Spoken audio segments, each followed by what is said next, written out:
तो चलिए भाई, सभी को नमस्कार। तो कैसे हैं आप सभी लोग। तो बेटा आज हम आपके सामने फिर से हाजिर हैं एक मॉडल पेपर के साथ। ठीक है, तो जैसा कि आपके एग्जाम चल रहे होंगे तो फिजिक्स के में आपको डर लग रहा होगा, तो उस बेटा फिजिक्स के बारे में आप लोग एकदम निश्चित हो जाइए, क्योंकि सर एग्जाम में हूबहू ऐसा पेपर आने वाला है। ठीक है, आपकी तैयारी हो चुकी होगी। बस हम एक मॉडल पेपर के जरिए ये पता लगाएंगे कि जो हमने तैयारी किया क्या सेम वैसा ही क्वेश्चन है, सेम वही लेवल है एग्जाम का कि नहीं। तो आज हम अपने जो आपके प्रीवियस ईयर के क्वेश्चंस थे 2022 का एक सेट लेके आए हैं आपके सामने। हम एक एक क्वेश्चन को डिस्कस करेंगे, यहाँ से हमें पैटर्न समझ में आएगा कि कौन से क्वेश्चन किस नंबर पे आते हैं और उन्हें किस तरह हमें हैंडराइटिंग से लिखना है और हमें किस तरह उसका आंसर देना है। ठीक है, तो चलिए सरकार बात करते हैं। जैसे कि सबको पता है कि एग्जाम में 5 सेक्शन होंगे।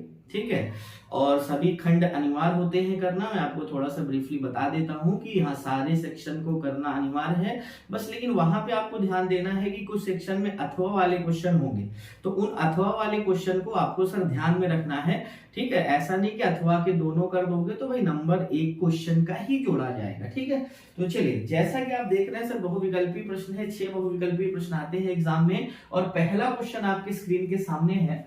बोल रहा है सर एक प्रत्यावर्ती धारा परिपथ में धारा दिया हुआ है I बराबर I not sine omega T minus pi by 2, और बोल रहा है परिपथ के सिरों के बीच प्रत्यावर्ती विभव E बराबर E not sine omega T लगाया जाता है।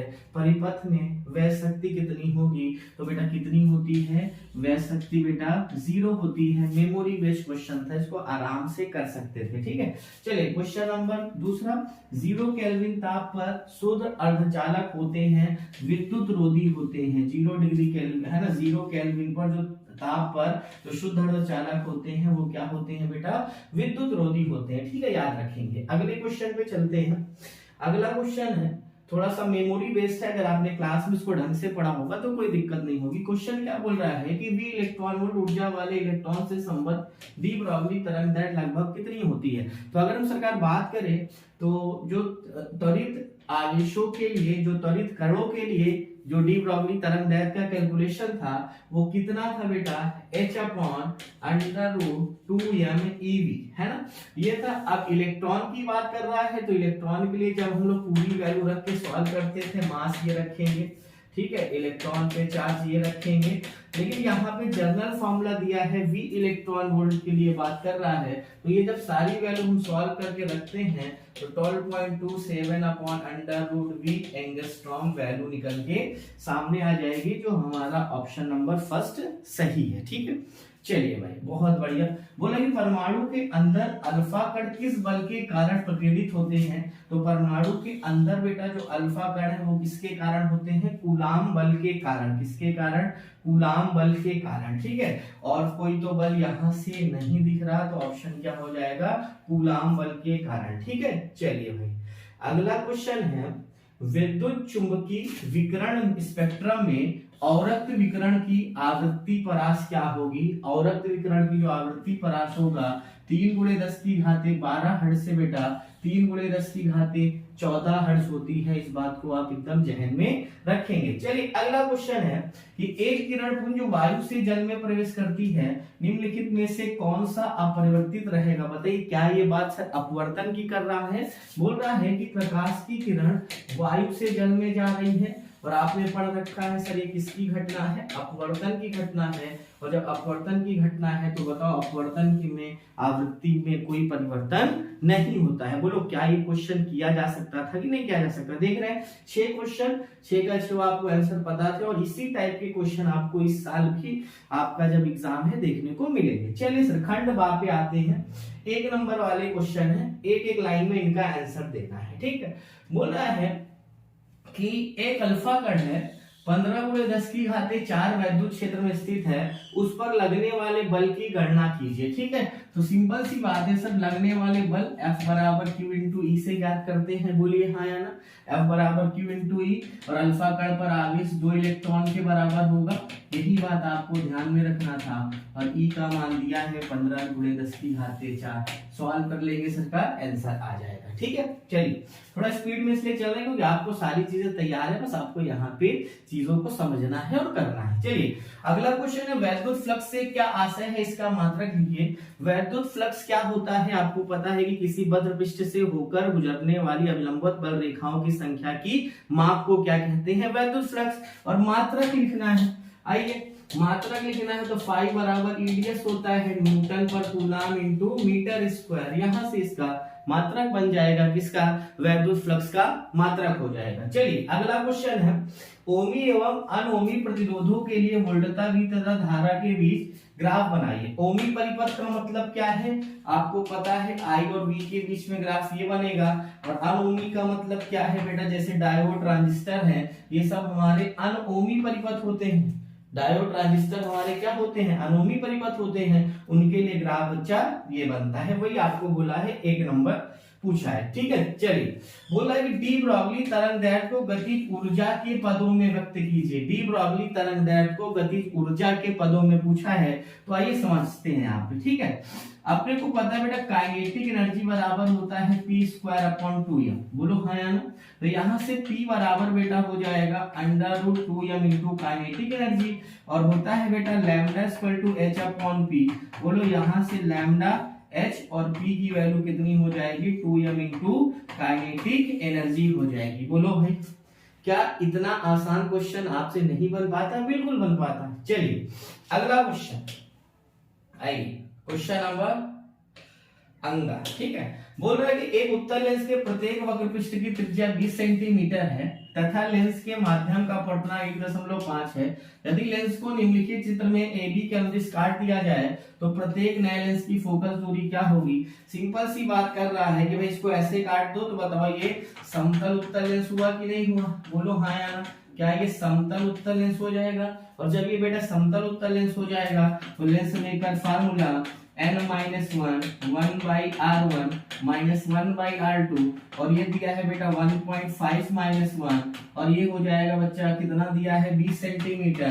ये तो इनफाइनाइट हो जाएगा 0.5/20, इधर कटेगा 200, तो यहाँ से F बराबर भैया 200/5 40 सेंटीमीटर हो जाएगा। कितना? 40 सेंटीमीटर। और समतल, अगर समतल दर्पण की पूछेगा तो भैया इनफाइनाइट होती है फोकल, सबको पता है। ये क्वेश्चन आपको यही करवाना चाह रहा था, कितनी होगी? 40 सेंटीमीटर हो जाएगी, ठीक है। चलिए अगला क्वेश्चन, क्वेश्चन नंबर नेक्स्ट, ठीक है। बोल रहा है कि एक उत्तेजित हाइड्रोजन परमाणु के इलेक्ट्रॉन की ऊर्जा 3.4 इलेक्ट्रॉन वोल्ट है। इलेक्ट्रॉन का कोणीय संवेग ज्ञात कीजिए। यहाँ -3.4 होगा, क्वेश्चन में गलत छपा था।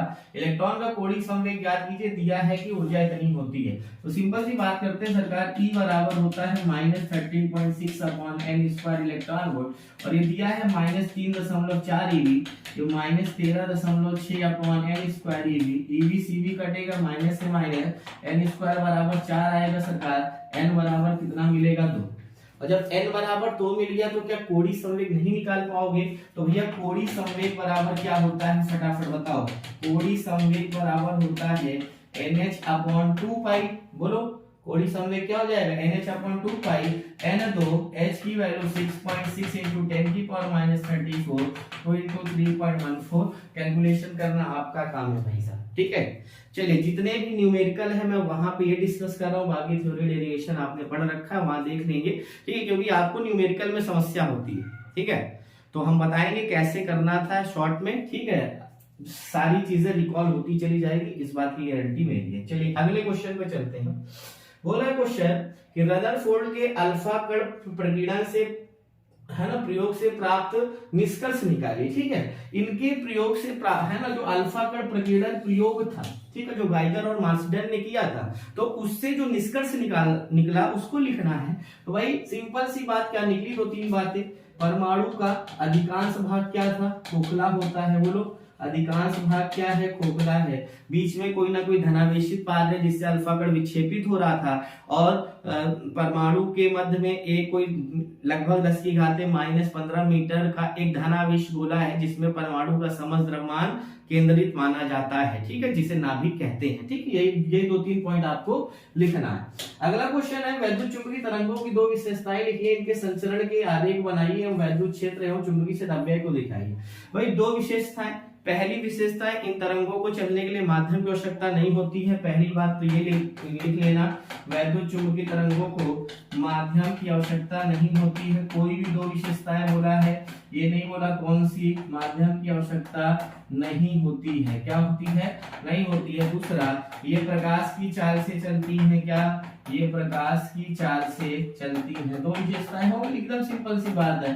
बोला इनके संचरण को दर्शाइए, तो बताइए एक्स वाई जेड था, ऐसे बोलिए हाँ या ना। तो ये वाला इलेक्ट्रिक फील्ड, ये वाला मैग्नेटिक फील्ड, यही संचरण आपको दिखाना था। ठीक है, पढ़ रखा होगा, आराम से कर सकते थे। ठीक है, तो फार्मूला C बराबर E not upon P not. ठीक है, चलिए भाई साहब,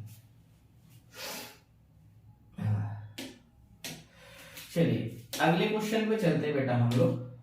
चलिए, बोला कि प्रकाश तरंगों के व्यतिकरण से आप क्या समझते हैं, व्यतिकरण की शर्तें क्या है। ठीक है, बहुत ही प्यारा सा क्वेश्चन है। सिंपल सी बात अगर करें अगर यहाँ पे कि प्रकाश की तरंगों का व्यतिकरण है क्या, तो अगर हम बात करते हैं तो भाई व्यतिकरण का मतलब है सिंपल सा कि जब दो या दो से अधिक तरंगे, है ना, माध्यम में किसी बिंदु पर अध्यारोपित होती हैं, तो कुछ स्थानों पर प्रकाश की तीव्रता न्यूनतम और कुछ स्थानों पर प्रकाश की तीव्रता अधिकतम हो जाती है, और यह घटना प्रकाश का व्यतिकरण कहलाती है। दो शर्तें, प्रकाश स्रोत कला संबद्ध होनी चाहिए। कैसी होनी चाहिए?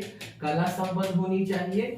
और यहाँ पे अगली शर्त क्या हो सकता है यहाँ पे कि हाँ, यहाँ पे अगली शर्त क्या हो सकती है कि दूसरा कि जो तरंग और आयाम है लगभग समान होने चाहिए। ठीक है, तो इस तरह दो शर्तें आप लिख सकते हो। देखिए विद्युत परिपथ संबंधी किरचॉफ का नियम बताइए। क्या? विद्युत परिपथ संबंधी किरचॉफ का नियम बताइए। तो यहाँ सिंपल सी बात बोल रहा है कि विद्युत परिपथ संबंधी किरचॉफ का नियम लिखे, तो बताइए दो नियम दिए थे, दोनों लिखना है। पहला समेशन ऑफ I बराबर 0, दूसरा समेशन ऑफ V बराबर 0। पहला किस पे आधारित था राजा बेटा? आवेश संरक्षण पर। दूसरा किस पर आधारित था बेटा? ऊर्जा संरक्षण पर आधारित है। ठीक है, चलिए इतनी बात क्लियर हो गई कि नहीं हो गई? ठीक है, देखिए अच्छा है कि क्वेश्चन छोड़ गया, अच्छा क्वेश्चन है। एक प्रसारण केंद्र से 300 मीटर तरंग दैर्घ्य है, तो बताइए 300 मीटर तरंग दैर्घ्य है, तो लैम्डा का मान 300 मीटर दिया है। अच्छा क्वेश्चन था। ठीक है, आप देखिए इसके बाद न्यूमेरिकल नहीं छोड़ना सर, क्योंकि बाकी डेरिवेशन आप तो कर लोगे। एक 2.4 माइक्रोफैरेड, सी का मान दिया है 2.4 माइक्रोफैरेड। ठीक है, बोला अनुनादी परिपथ के लिए आवश्यक कुंडली का प्रेरकत्व ज्ञात कीजिए, एल का मान दिया। यार सिंपल सी बात है, अगर हमें आवृत्ति पता चल जाए तो 1/2 पाई √LC। बोलो पता है कि नहीं पता?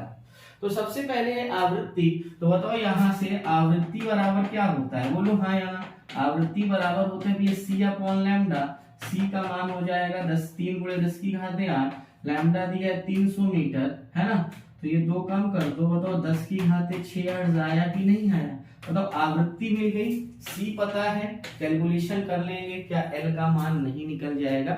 बोलो राजा बेटा जल्दी से, निकल जाएगा ना? बिल्कुल, तो कर सकते थे। ठीक है, चलिए फिर इसके बाद ये देख रहे हैं, है ना, ये वाला डेरिवेशन आप देख लेना, E बराबर 1/2, है ना, E बराबर 1/2 ओमेगा V L²। ठीक है, इसको देख लेना, इंपॉर्टेंट है, लेकिन इस साल यहाँ पे नहीं बनेगा क्वेश्चन। ठीक है, ये सब चीजें कुछ अब थोड़ा सा हट रही है मार्केट से। ठीक है, चलिए बोला कि प्रकाश वैद्युत प्रभाव क्या है, इसके नियम लिखिए। भाई सिंपल सी बात है कि जब किसी फोटोन को किसी धातु के पृष्ठ पर आपतित कराया जाता है, तो उसमें सिंपल सी बात है क्या होता है, धातु के पृष्ठ से इलेक्ट्रॉनों का उत्सर्जन होता है, और उन इलेक्ट्रॉनों को बोलते हैं फोटो इलेक्ट्रॉन, और यह घटना क्या कहलाती है? प्रकाश वैद्युत प्रभाव कहलाती है। बोलना नियम भाई दो कंडीशन है, अगर जो कार्य फलन है, कार्य फलन क्या है, अगर कम है किससे? आपतित फोटोन की ऊर्जा से, तो उत्सर्जन होगा, उत्सर्जन होगा।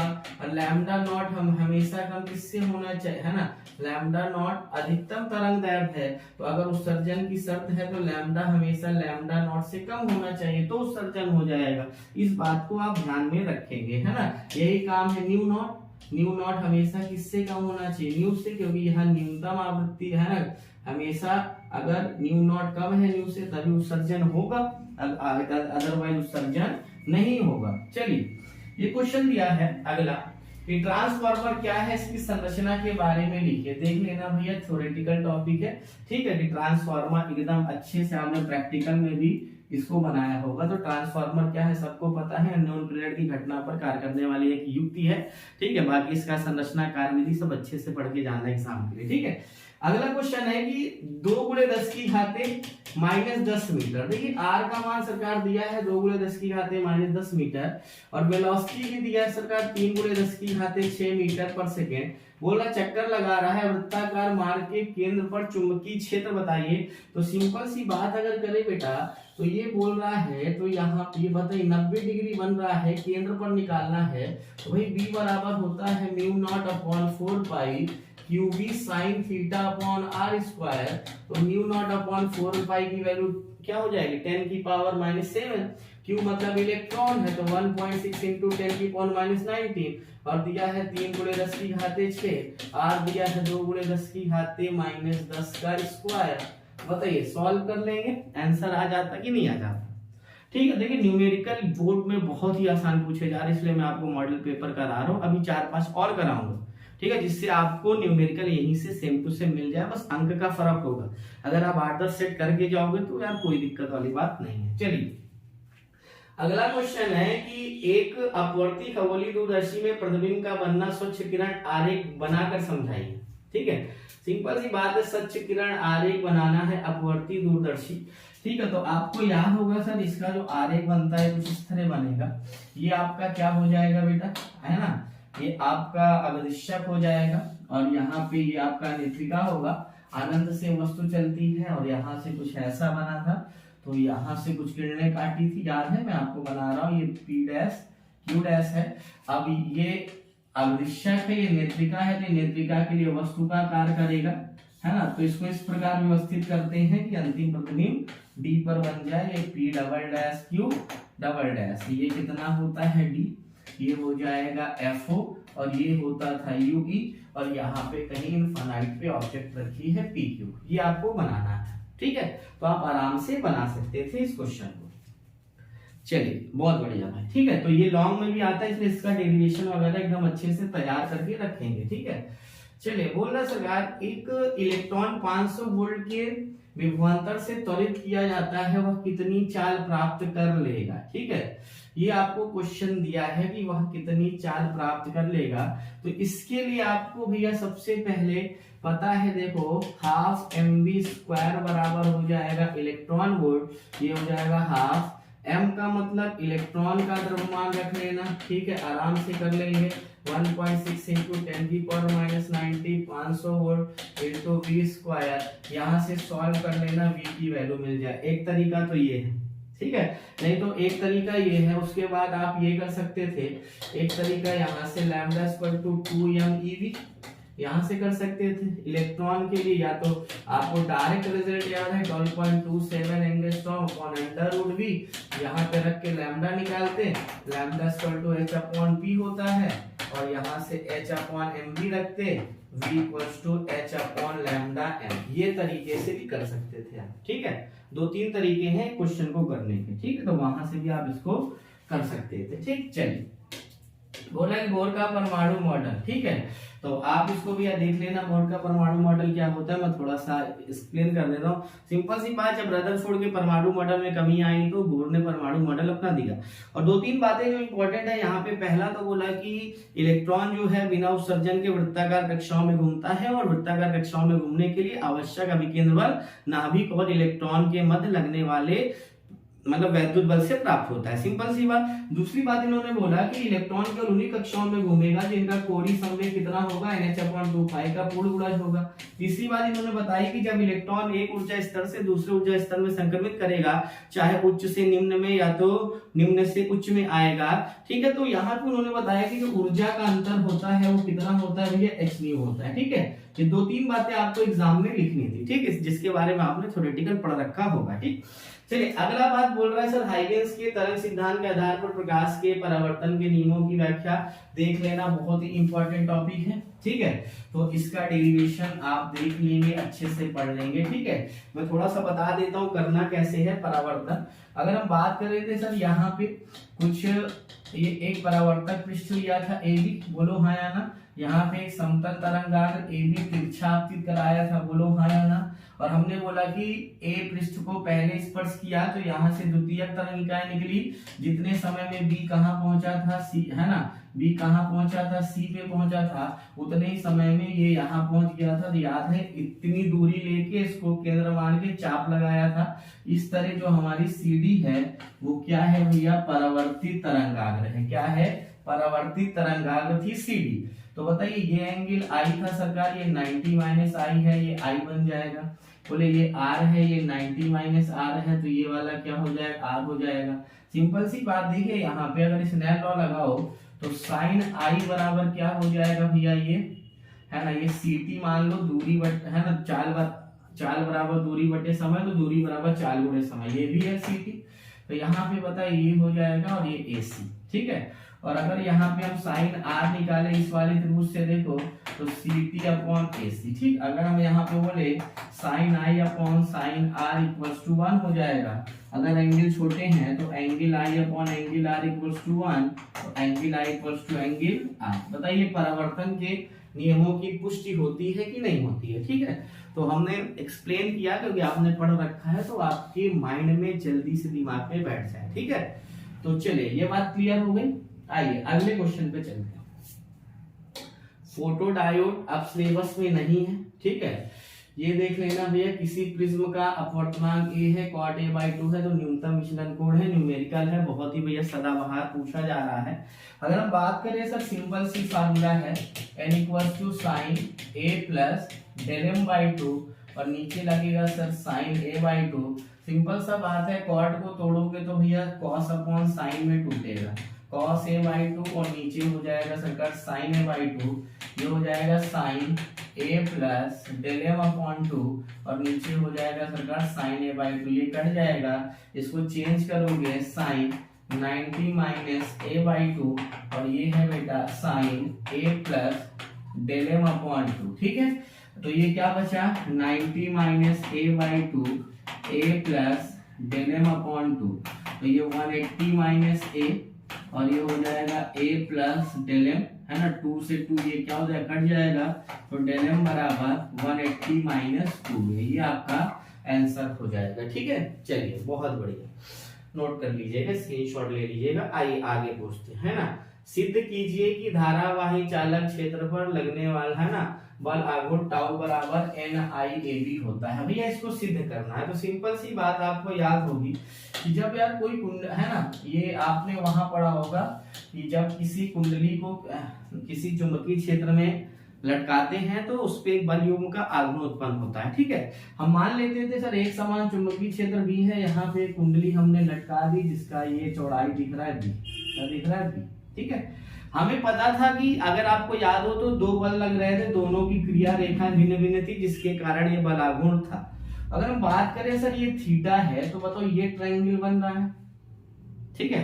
तो अगर हम यहाँ पे बात करें, यहाँ पे बल आघूर्ण कितना होता है, एक तरीका तो ये है भाई बल गुणे लंबवत दूरी, बल गुणे लंबवत दूरी, और बल कितना था, IBL था, लंबवत दूरी ये वाली दूरी निकालनी है। तो बताइए साइन थीटा बराबर अगर हम बात करें तो ये अगर AB है और ये C है तो बताइए AB अपॉन B हो जाएगा। तो AB बराबर बेटा क्या हो गया, B साइन थीटा, बोलो हाँ या ना। तो ये वाला क्या हो गया बेटा, B साइन थीटा। तो टाउ बराबर IB और L इंटू B क्या हो जाएगा, बताओ L इंटू B एरिया होता है, बोलो हाँ या ना, L इंटू B एरिया हो जाएगा। तो टाउ बराबर NIAB साइन थीटा, अगर थीटा 90 है तो टाउ बराबर NIAB हो जाएगा। ये बल आघूर्ण है ना, टाउ क्या है बेटा, बल आघूर्ण है। तो इस तरह डेरिवेशन कर सकते थे। मैं टॉपिक भी बता रहा हूँ आपको कहाँ मिलेगा, चैप्टर नंबर 4 में जब किसी आयताकार कुंडली को किसी एक समान चुंबकीय क्षेत्र में लटकाया जाता है तो उस पर लगने वाला बल तथा बल आघूर्ण वहां पे मिल जाएगा, ठीक है, देख लीजिएगा। चलिए है ना। बोल रहा है कि अन्योन प्रेरण से आप क्या समझते हैं, अन्योन प्रेरण गुणांक की परिभाषा दीजिए, दो समतल कुंडलियों के बीच अन्योन प्रेरण के लिए बात कीजिए। ठीक है, सिंपल सी बात है, तो ये डेरिवेशन आपके नोट्स में मिल जाएगा। ठीक है, अगर हम बात करें अन्योन प्रेरण है क्या, कि जब दो कुंडलियां पास पास रखी जाती हैं, पहली कुंडली में धारा के मान में परिवर्तन करने पर दूसरी कुंडली में प्रेरित विद्युत वाहक बल उत्पन्न हो जाता है, तो इस घटना को क्या बोलते हैं, अन्योन प्रेरण। ठीक है, तो हमने क्या बोला, पहली कुंडली में धारा के मान में परिवर्तन किया, दूसरे में फ्लक्स परिवर्तन हुआ पहले के कारण, तो बताइए यहाँ से यहाँ M1 इसको हटाएंगे तो M लिख लेंगे, I1 हो जाएगा, इसको कर दीजिए d∅21 अपॉन क्या हो जाएगा dt, और यहाँ से M di1 अपॉन क्या हो जाएगा dt, इसको मानते हैं E21 हो जाएगा, और ये हो जाएगा माइनस di1 अपॉन dt। अगर हम बात करें M इक्वल टू, है ना, minus E21 upon di1 upon dt, तो बताइए अगर इसको एकांक मान लेंगे di1 अपॉन dt बराबर 1, तो M equals to minus E2 हो जाएगा। मतलब यहाँ पे साफ है कि जब कुंडली में एकांक धारा प्रति सेकंड प्रवाहित हो रही है, तो अन्योन प्रेरण किसके बराबर होता है, अन्योन प्रेरण गुणांक विद्युत वाहक बल के बराबर होता है। ठीक है, नाभिकीय विखंडन, नाभिकीय संलयन से आप क्या समझते हैं, विखंडन का मतलब जब एक भारी नाभिक दो छोटे छोटे नाभिकों में विभक्त हो जाता है, यह घटना क्या कहलाती है, नाभिकीय विखंडन। और जब दो हल्के नाभिक जुड़ के एक बड़ा नाभिक बनाते हैं, तो यह घटना कहलाती है नाभिकीय संलयन। दोनों के रिएक्शन, है ना, दोनों के रिएक्शन और इस ये वाला डेरिवेशन ये आप देखेंगे। तो मेरा कॉन्सेप्ट ये था कि आपको न्यूमेरिकल कराऊं लगातार जो पेपर में आ रहे हैं। ठीक है, तो ये तो सर 2022 का एक सेट, अगली क्लास में मिलेंगे केवल न्यूमेरिकल के साथ हम लोग। सर 2022 के जितने भी न्यूमेरिकल पूछे गए, क्योंकि इतिहास को दोहराता है, और आपको पता है कि पेपर में जो पुराना पेपर आ रहा था सेम वही पैटर्न पे सेम वही क्वेश्चन फिर से रिपीट हो रहे हैं। तो अगली क्लास में हम लोग मिलेंगे बेटा न्यूमेरिकल के साथ। तब तक के लिए सभी को बाय, पढ़ते रहिए, मस्त रहिए, खुश रहिए।